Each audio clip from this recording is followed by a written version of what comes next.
Where the buffalo roam, I have joined today by a man that wears many hats, but he has the best one on. They're all fancy, though. They're all. I swear, every time I see you in these new hats, and I mean, honestly, it's just amazing. The hats so much better in them than I do. But the man, the myth, the legend, Caleb McDaniel. I appreciate y'all. Wonderful. Come on. Yes, well, of course. Husband to Jill. We'll start with there. Jill's yes, probably one that you should probably heed the most. Of course, she was been on our show, co-founder of Indigenous Class, and kind of a, I guess, relatively new role. I guess I would say. I guess you've been there a couple of years or. I got recruited over at Sovereign in May. Oh, okay. Sovereign Bank. Bank. So what is Sovereign Bank and why is it important? That's a great question. So Sovereign Bank, wholly owned by the Citizen Potawatomi Nation. They started the bank, or they acquired the bank in 1989. Okay. So almost 40 years. Oh, okay. There's 11 tribally owned banks in the nation. All in Oklahoma? No, all throughout. Oh, wow. Right. And at the moment, Sovereign Bank's the largest tribally owned bank out there. So, it's hard to compare that that's like a Wells Fargo, but for tribal banking, we're super excited. Well, I feel like that's probably one of the older ones for the banks, right? Native banks. So they've been in the industry quite a bit. What do you do for them?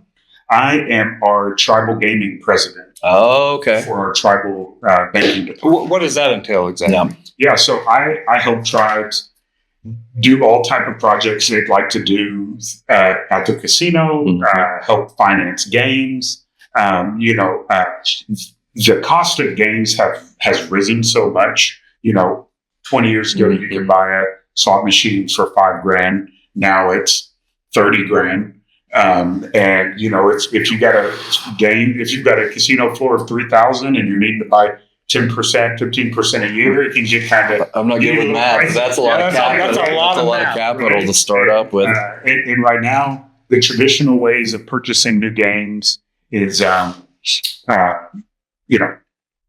up front in cash, or 12 to 16 month payments through the manufacturer. And through Sovereign, we are helping tribes to be able to finance this equipment through more traditional financing channels for 3, 4, 5 year increments. Yeah, I was going to say, I'm betting your terms are probably a little friendlier than the manufacturer. They're just more flexible. Manufacturers aren't banks. They can't extend.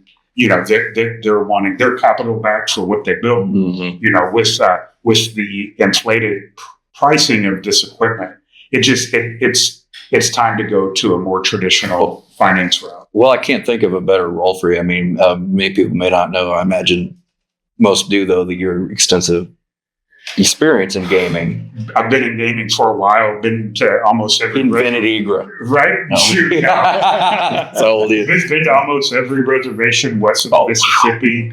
Got to help a third-party slot distributing company called. When you started at gaming, what position did you start in? I was a slot attendant, machine provider. Oh, okay. So okay, like VGT or he was like a third-party company called Dynamic Gaming. Okay, and worked with all the different brands and was able to lease games and stuff like that to tribes throughout Indian country. So I bet you've seen the trends in gaming change. I mean, go from a one-arm thing to 60 different buttons and 3D views. They're in the race to the ceiling right now, and everything else. Well, that's really cool. So for some reason in my head, I just thought that you mainly had done work in gaming in Oklahoma with 30 plus tribes. Then there, it sounds like you've done a lot more than that. Man, when we were building out Dynamic, I was flying 50 of the 52 weeks, been to almost every reservation west of the Mississippi. How many miles you got? Oh my goodness. We collected a lot of audiobooks on the road. But yeah, what was cool is I grew up in the industry in Oklahoma and was able to get exposure to how New Mexico does it, Washington State, California, Oregon, the Dakotas, Michigan, the Upper Peninsula.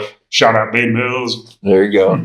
Is there anything that kind of sticks out with you from some of these other tribes and other places that you're like, oh, that's different than they do it here? Yeah, We're the kind of odd duck a little bit on how we do slot business. We lease a lot here when other markets own. Oh, okay. So we're trying to help tribes to be able to finance a little bit. The top 10% at least of their slots for Sovereign. Now you're talking about a lot of businesses, large capital. What about the small guy? A lot of zeros, like me or John. Somebody wants to start saving. Do you guys handle those personal accounts as well? Oh my goodness, yeah. At Sovereign, one thing we're focused on in our tribal banking department is helping our native-owned businesses get rocking and rolling. I was a customer at Sovereign before I was brought on to the tribal banking team. So we actually started our line of credit with Indigenous class at Sovereign Bank. It was super important for us as new entrepreneurs to keep our dollars banked at a tribally owned bank. Yeah. So it's important to us. You just brought up Indigenous class. Tell us about that. We talked to Jill about it. Tell us about what got you really moving in that direction. Why were you like, this is something that we've got to do? I was adopted at 13 through our ICWA program, and I kind of knew what it felt like not to have just a ton of entrepreneurial type of success around, where I grew up. And, we had great cattle farmers and welders and, great, people like that in my community, but not blue collar work. Yeah, I didn't have exposure to acting or politics or things that you think are unachievable for where you're at in a small town. Yeah. And with Indigenous class, kind of like what we got, when I was at O-Gah-Pah, we got exposure to Indian capital Votech, and we got to go. They took us out of school. They let us go choose 3 different trades, and got to pick one of our trades we were interested in. And then for our junior year, they allowed us to go in those trades. And I had a school therapist like that. She actually took us to a big production. Why am I not surprised you had a therapist? Let's start there. No, she was the school therapist. It wasn't my particular, but she took us to what I thought was, it was the big show. It was like KSN or something, but so we go to the studio, and I knew at that time, this is kind of the direction that I want to go. Maybe not in the news so much, but I knew media was the direction I wanted to go.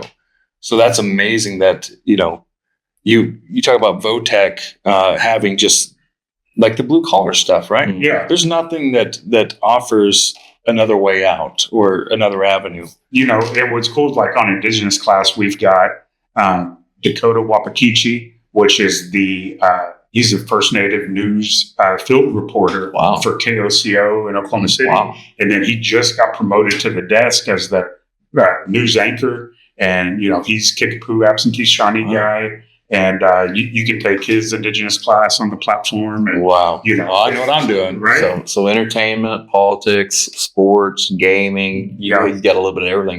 Got cooks. And it's all native-led instruction.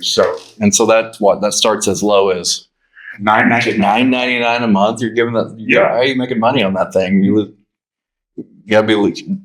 That didn't matter, but. What's important is I love the fact that there's a tier system for it because, people may not, tribes know this, but the rest of the world may not know this. Tribes are not the same. Right.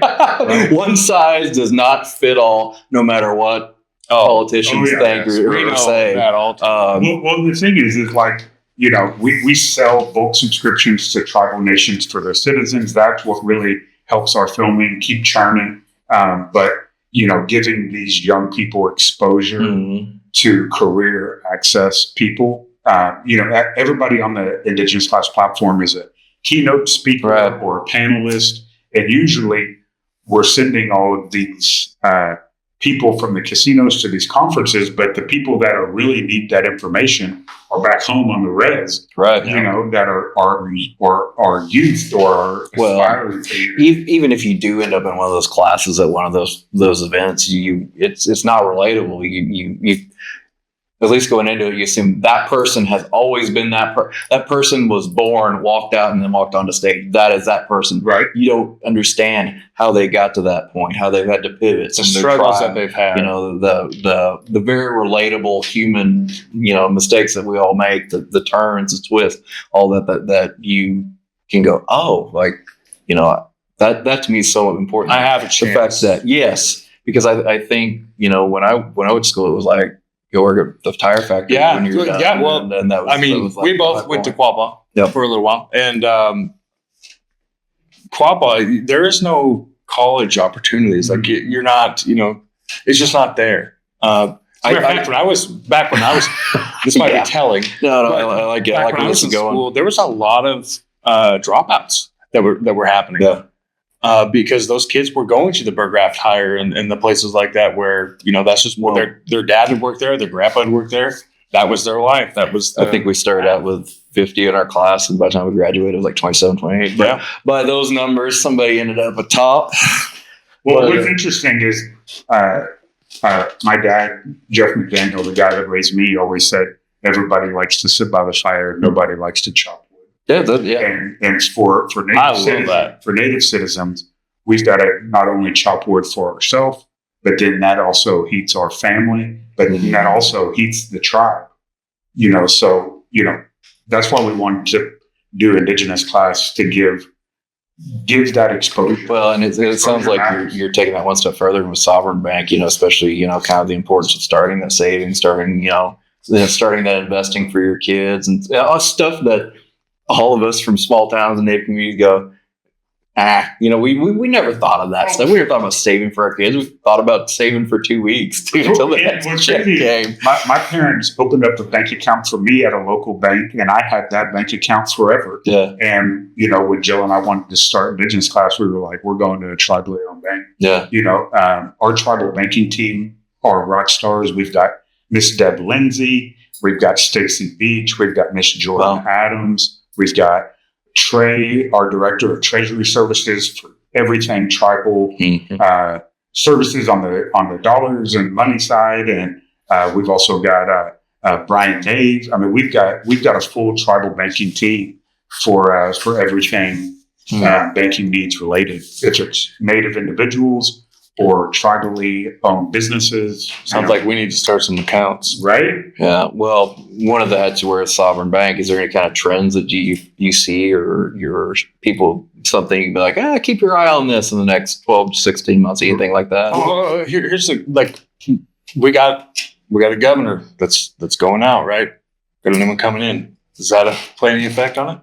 I mean, one thing I know is a big hot topic in Indian country is our tribal gaming space. So protecting our exclusivity is super important. You know, one thing I'm trying to do is help our tribe own more games in the state so they can get more of their top 10% of, you know, dollars back to them. Because, you know, gaming funds all of our programming in Indian country, from X to Z. Well, and, you know, I think it's important to reiterate the tribal members in every tribe have an opportunity to express that. And might be a good point to bring up our Native Vote Matters 2026 that we're bringing up. You know, I think that's the best way for anybody to express themselves, to go out and do it at the ballot box if they really want difference. That's what it is. But we need your vote. I got a question for you. I'm roaming a little bit here. Sorry about this, guys. What about these prediction markets? Okay, that's these? Yeah, you got any? Yes, prediction markets are disrupting the market right now. Okay. The editor, the chief and editor of Pechanga.net, Mr. Victor, is leading the charge right now on pushing these prediction markets out of tribally ran states for gaming exclusivity. So we're definitely seeing a lot of pushback happening. Do you think that's a war that can be won? Take, for example, Missouri recently. It's their first year in sports book, and they broadcast this big, you know, all this money. You know, when we were voting for sports book in Missouri, it was like, think of all this revenue that we're going to get, and at the end of the day, we have exclusivity. I think it can be. I think it's a battle that we can win. Okay, so you do You know, something like in a prediction market. Yeah. We talk about prediction markets. I think you probably better than anybody might be able to talk about the importance of how that's taking revenue out of tribal members' household. Well, it's not just taking revenue, spending with that, as opposed to it's not just taking revenue. It's unregulated. right. You know, No consumer protection. the state of Nevada just recently told everybody, if you're holding a state license and you're running a prediction market, we will pull your license because it's unregulated gaming.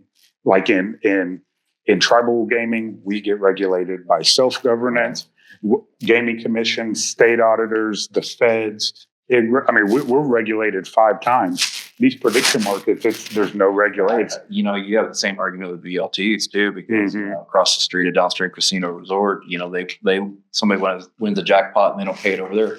Doors are shut the next day. You go to a gas station, move the 6-year-old with a cigarette out of its hand and play it, and you win a jackpot. Yep. That gas station doesn't have to pay you.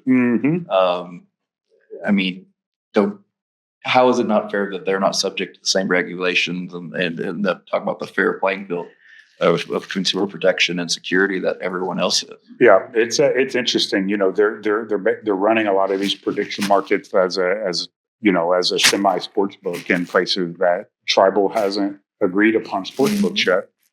So interesting stuff. Well, again, Daniel, Sovereign Bank, Indigenous class. Anything else we didn't cover? Where did you get these fancy hats? Oh my goodness! Yeah. Well, if you've got a native-owned business, or if you're looking to start a native-owned company, come check us out over at Sovereign Bank. We're definitely trying to help as much as we can in our tribal communities. We've got SSBCI dollars access. We've got all different type of programs for Native entrepreneurs. And I love this Indigenous class: self-discovery, inspiration, and motivation. Again, where do you sign up for that? IndigenousClass.com. Go check us out.